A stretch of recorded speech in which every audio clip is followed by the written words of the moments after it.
We're going to have to go ahead.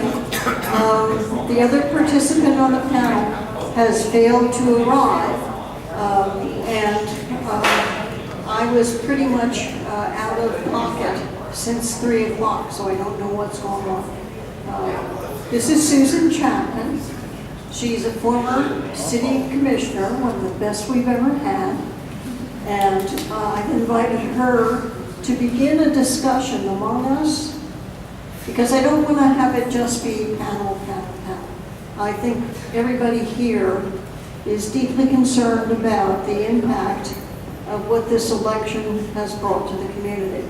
There are going to be a lot of changes because of things that have gone on, and I think that people here have worked pretty strongly in support of candidates and issues, so they have feelings. So I'm going to let Susan start off with a general discussion of it, and then we'll open up. Gosh, I'm totally incompetent. I think the thing that comes out of this election is that we're so evenly divided that we can't get our elections right. My brother called me yesterday from Washington and said, not again, not in Florida. I said, it's an every election thing. And the thing that I take away is all of the constitutional amendments except one passed. And I think we have to look at why.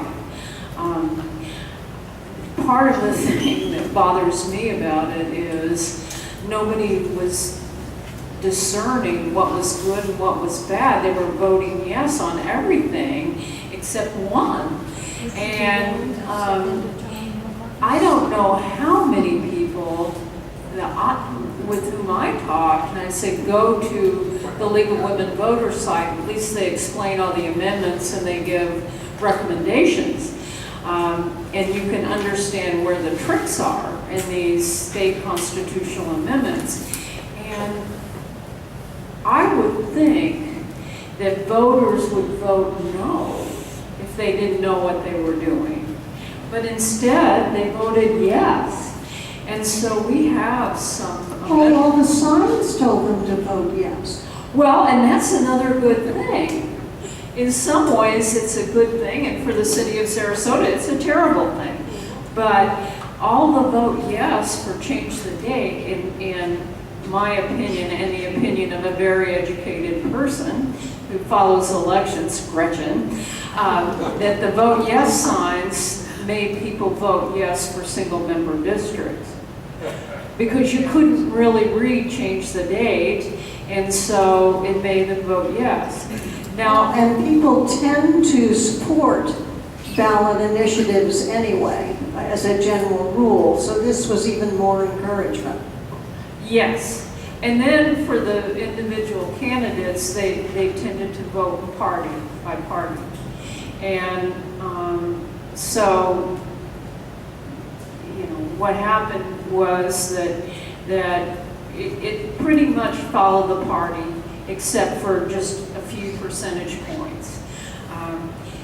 And Democrats are outnumbered by Republicans, and Republicans tend not to cross over. And the non-party voters are the only ones that the Democrats can usually try to attract in order to make up the difference. Right. And very often they don't vote in these kinds of elections.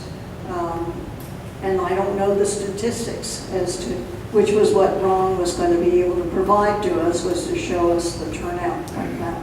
We'll continue that discussion in January. Well, and what I would like Ron to come forward with, if he has the capacity, is how did the first-time voters vote?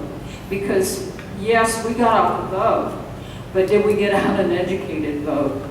Yeah, and from what I can see, the demographics across the country indicate that the youth vote was higher in this election than expected. And I wanted to see from him also whether we had the same kind of an increase. The statistics he's going to be able to provide to us can get down to such nitty-gritty that you'll find it really fascinating when he does present that data. There was an article in the New York Times about a week and a half before the election, and it was called "How to Get Anyone to Vote," and they talked about a movement called Black Votes Matter, and their goal was to get black voters to vote in primary elections.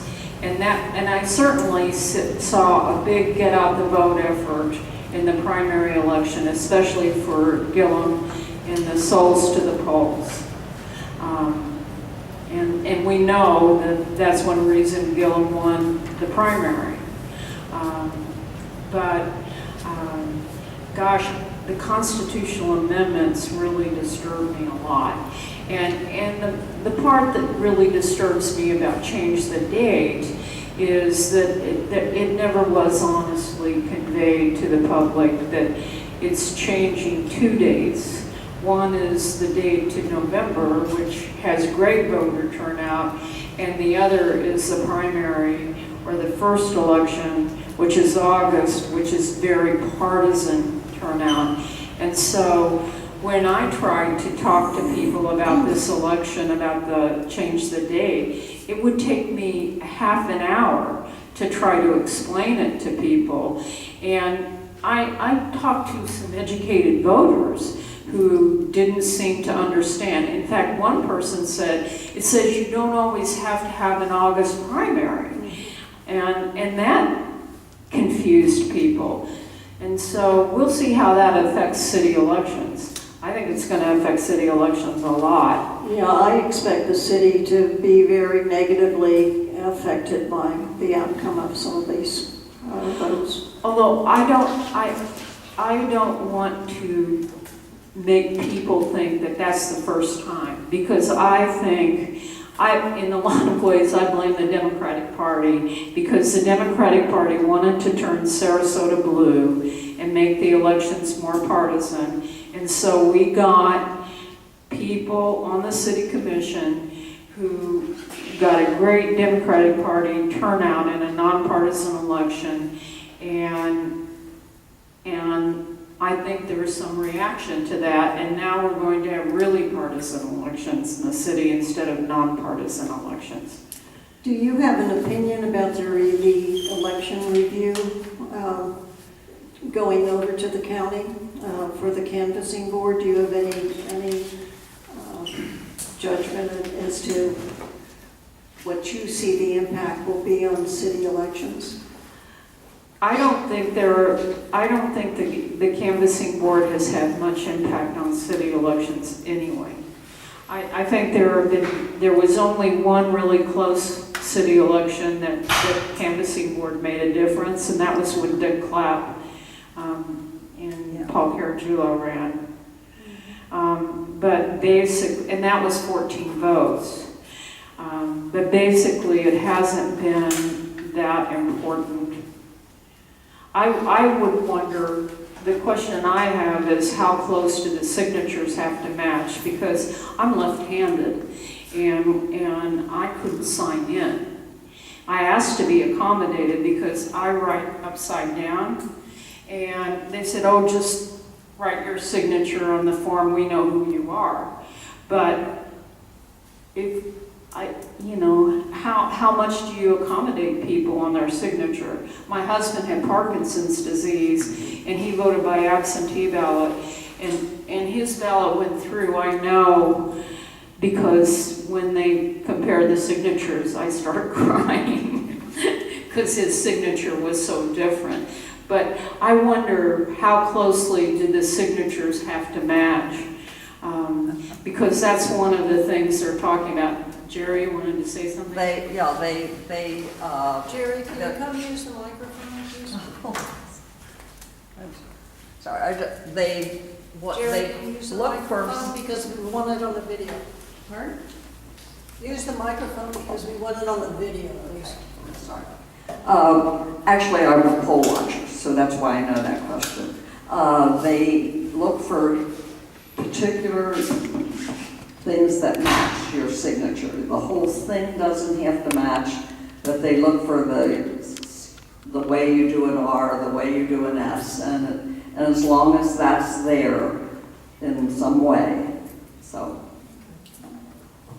I can assure you, when I signed in, it wasn't anything that looked like my signature. But that was because they knew me.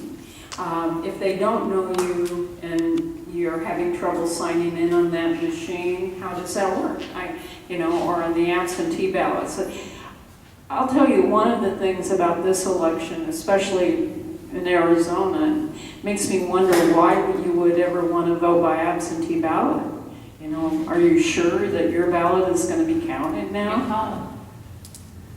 There was a good deal of discussion of that on Facebook. I noticed people who asserted that they would never use mail-in just because of the issues and things. Do we have any particular questions? Well, it's not a question, but I called in. You can call to make sure that your ballot has been accepted. Can you use the microphone? We're videotaping. Yeah.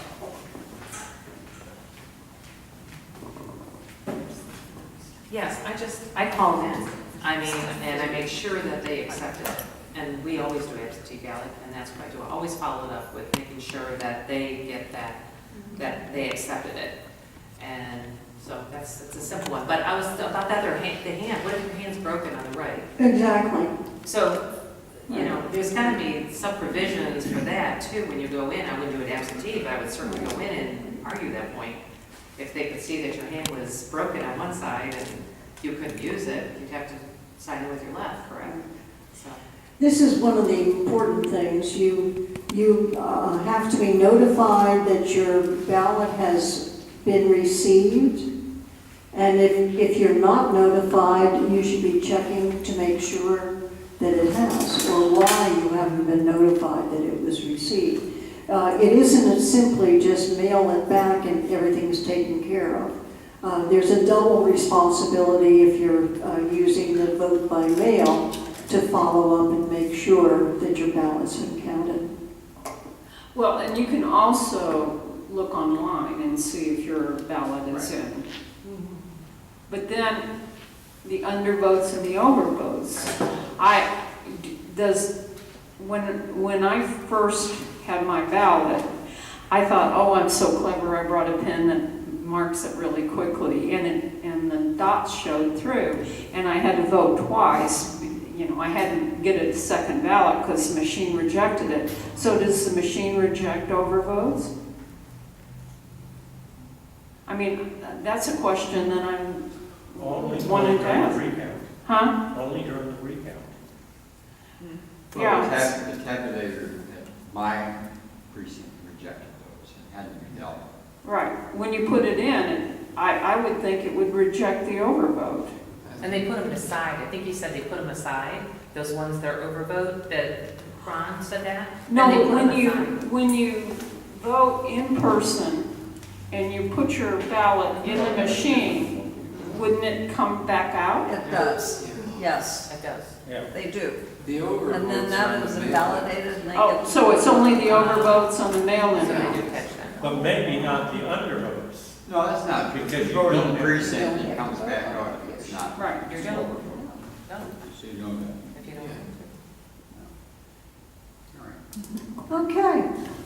I have one thing to say. And me too, when you're Uh, done. And me too, when he's done. Tom and I, we had a little discussion about these amendments, and, granted, I got a degree in political science. Closer, Jerry. Closer. The problem is that these amendments are taking the place of legislation that our government should be making. Yes. And the other problem is the amendments often are written by attorneys. And the common folks don't distinguish the difference between what is said and what they understand. A third thing is, we don't understand a lot of the underlying things.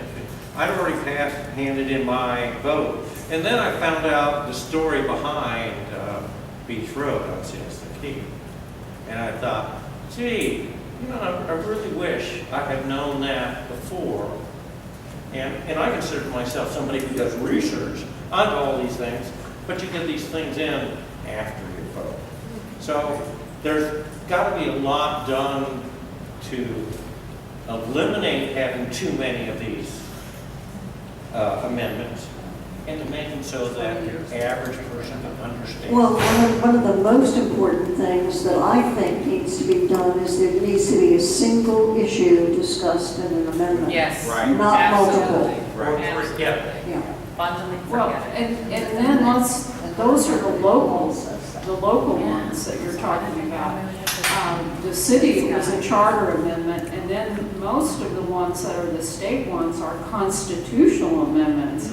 So now we have all of these issues that everybody voted on that are in the Constitution of the state of Florida, which I used to vote no on everything because this isn't what the Constitution is supposed to contain. It's supposed to contain the form of your government, not greyhound racing. Not legislation. Yeah. And so basically that gets to a basic failure of governance. But certainly the county, by their amendments, have now made it almost impossible to have referenda. So. Well, what I have to say is just a little more. It's updating, how's that? So I worked in both 205 and 207, which are also where I live, and they're in the municipal building. And of course that covers Rosemary District. It was quite refreshing to see such a large number of younger people voting, who of course now live there. So, they'd come in and they were actually ready to vote. They mostly had their information with them. And they went through lines really quickly, which gave me the impression that, like, more younger people, not only being more interested in politics perhaps for a longer period of time, seemed to be more acutely aware of what they want to do and got to it. So I'm just sharing that because normally those two precincts are folks of my age, but whomever here. And it was nice to sort of see a change in the community. So where I live. What percentage do you think it was? I think of the younger people probably pushing 50%. Yeah. That's encouraging to see them beginning to participate in our political And there were elections. 300 votes in that precinct, so. I just hope they haven't become discouraged with the results because it's a long haul to turn and make change in government, and it's like turning around a large ship. Do you have anything else you want to add? Thank you. Thank you. This is all my personal opinion.